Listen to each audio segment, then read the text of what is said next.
Hi, welcome to Nuthana Reddy kitchen. Hi, ఎలా ఉన్నారు? అందరు బాగున్నారా? కాకరకాయ నిల్వ పచ్చడి అండి. టేస్ట్ అయితే చాలా బాగుంటుంది. మీరు కూడా ఒక్కసారి ఇలా చేసుకొని చూడండి. ఈ వీడియో లాస్ట్ వరకు చూసేయండి. నా ఛానల్ని సబ్స్క్రైబ్ చేసుకోండి. చేసుకోవడం అయితే చాలా ఈజీ అండి. కాకరకాయ నిల్వ పచ్చడి. కాకరకాయలు కడిగి పెట్టుకోవాలండి. ముందుగా 2 సార్లు కడిగి వాటర్ పారబోసి జల్లీలోకి వేసుకోవాలండి. ఇవి కాకరకాయలను వేసుకొని కట్ చేసుకోవాలండి. ఇలా రౌండ్గా కట్ చేసుకోవాలి. సైడ్లకు అటు ఇటు కట్ చేసి ఇలా కట్ చేసుకోవాలండి. మొత్తం కాకరకాయలను ఇలానే కట్ చేసుకోవాలండి. ఉప్పు పసుపు వేసిన నీళ్ళల్లో కట్ చేసిన కాకరకాయలను అయితే వేసుకోవాలి. కాకరకాయలన్నింటినీ ఇలానే కట్ చేసుకోవాలండి. 1/2 కేజీ అండి ఈ కాకరకాయలు అయితే. కాకరకాయలకు షీడ్స్ ఉంటే తీసేయొద్దండి. లేతగా ఉంటే అలాగే ఉంచుకోవాలి.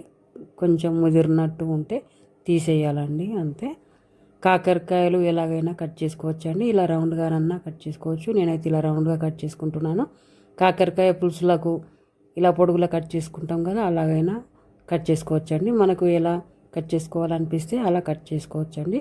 కాకరకాయలు అయితే మొత్తం కాకరకాయలు ఇలా కట్ చేసిన తర్వాత పసుపు ఉప్పు వేసిన నీళ్ళల్లో వేసి 10 నిమిషాలు అలానే ఉంచాలండి. మూత పెట్టి పక్కన పెట్టుకోవాలి.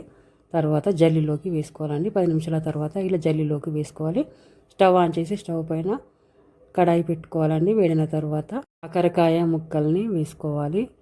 గోలియాలండి. ఇవన్నీ మంచిగా బ్రౌన్ కలర్ వచ్చేంత వరకు ఈ కాకరకాయ ముక్కలను అయితే గోలియాలి. టైం అయితే పడుతుందండి. కాకరకాయ గోలడానికైతే, కాకరకాయ ముక్కలు గోలడానికైతే టైం అయితే పడుతుందండి.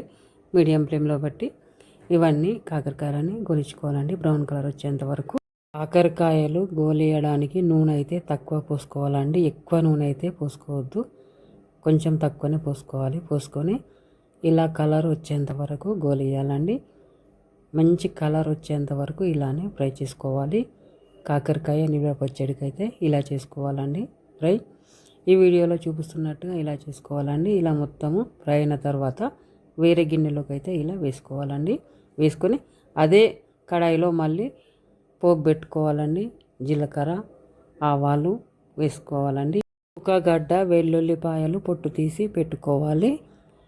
ఈ జీలకర్ర ఆవాలు గోలిన తర్వాత 6 ఎండిన మిరపకాయలు వేసుకోవాలండి. 6 ఎండిన మిరపకాయలు వేసుకున్న తర్వాత వెల్లుల్లిపాయలు పొట్టు తీసిన వెల్లుల్లిపాయలు దంచి వేసుకోవాలండి. వేసుకుంటే టేస్ట్ అనేది వస్తుందండి.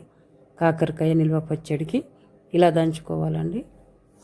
వెల్లుల్లిపాయలు అయితే ఇలా దంచుకొని వేసుకోవాలి. 6 ఎండుమిరపకాయలు అయితే వేసుకోవాలండి. ఇలా 5-6 ఎండుమిరపకాయలు పోపులో అయితే వేసుకోవాలి. ఇవి గోలిన తర్వాత కరివేపాకు వేసుకోవాలి. కాకరకాయ నిల్వ పచ్చడి టేస్ట్ అయితే సూపర్గా ఉంటుందండి. చాలా బాగుంటుంది టేస్ట్ అయితే. మీరు కూడా ఒకసారి ఇలా చేసుకొని చూడండి. కరివేపాకు వేసుకొని ఇలా కలుపుకోవాలండి. ఇవన్నీ గోలిన తర్వాత దంచి పెట్టుకున్న వెల్లుల్లిపాయలు అయితే వేసుకోవాలి. ఈ వెల్లుల్లిపాయలు కొద్దిగా గోలిన తర్వాత పసుపు వేసుకోవాలి. కొద్దిగా జీలకర్ర మెంతుల పొడి పసుపు వేసుకొని స్టవ్ ఆఫ్ చేసుకోవాలి. ఈ పోపును తీసి వేరే గిన్నెలోకి వేసుకోవాలి. మళ్ళీ అదే కడాయిలో ఫ్రై చేసి పెట్టుకున్న కాకరకాయ ముక్కల్ని వేసుకొని ఇలా బెల్లం వేసుకోవాలండి.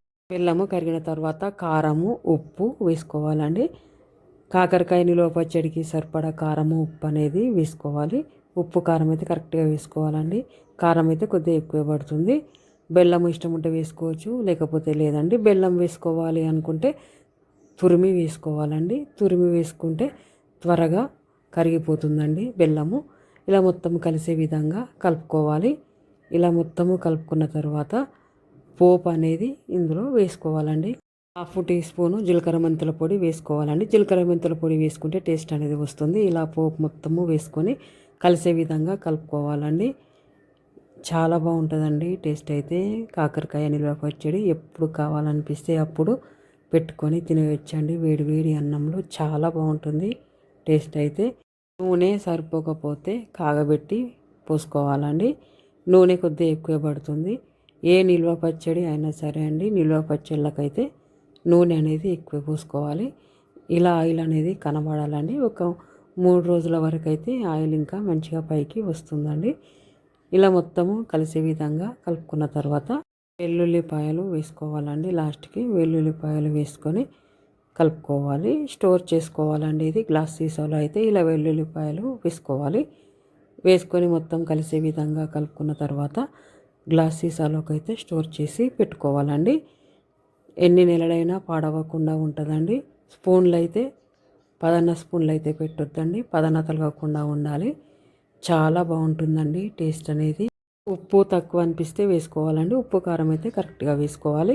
ఎప్పుడు కావాలనిపిస్తే అప్పుడు చేసేసుకోవచ్చండి. కాకరకాయ నిల్వ పచ్చడి చేసుకోవడం కూడా చాలా ఈజీ. చూసారు కదా ఎంత ఈజీగా ఉందో. ఇలా గ్లాస్ సీసాలోకి అయితే స్టోర్ చేసి పెట్టుకోవాలండి.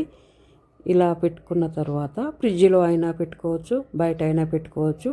ఎలా పాడవ్వదండి. ఫ్రిడ్జ్లో పెట్టుకుంటే ఇలా రెడ్ కలర్లోనే ఉంటుంది. బయట పెట్టుకుంటే కొద్దిగా కలర్ అనేది మారుతుందండి. టేస్ట్ అయితే ఒకేలా ఉంటుంది. మీరు కూడా ఒకసారి ఇలా చేసుకొని చూసి టేస్ట్ ఎలా వచ్చిందో కామెంట్ పెట్టండి. చేసుకోవడం కూడా చాలా సింపుల్ అండి. ఇంతేనండి కాకరకాయ నిల్వ పచ్చడి చేసుకోవడము. ఈ వీడియో చూస్తున్న వాళ్ళందరూ నా ఛానల్ని సబ్స్క్రైబ్ చేసుకోండి. ఒక లైక్ చేయండి, షేర్ చేయండి, ఆల్ బెల్ ఐకాన్ని ప్రెస్ చేయండి. బాయ్ అండి.